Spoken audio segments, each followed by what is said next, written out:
2.25 लाख लाडक्या बहिणींचा 3,000 रुपयांचा हप्ता ई-केवायसी मुळे रखडलाय। ज्या महिलांची पडताळणी प्रलंबित आहे त्यांना आता मार्च महिन्यात एकत्रित 3 हप्ते मिळण्याची शक्यता आहे।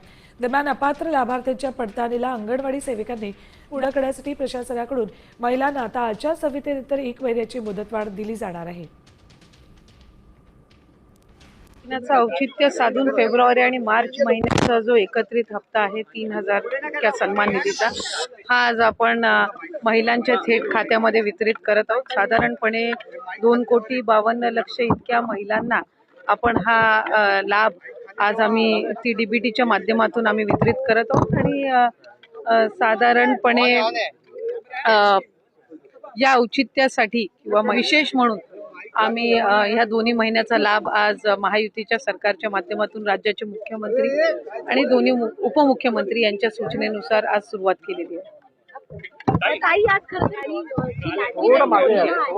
त्या योजनेवरती अनेक टीका देखील केली गेली, विधान परिषदेमध्ये देखील प्रश्न उपस्थित केले गेले, मात्र आता त्यांना हप्ते मिळत आहेत, तर मग नक्की काय भावना व्यक्त करा?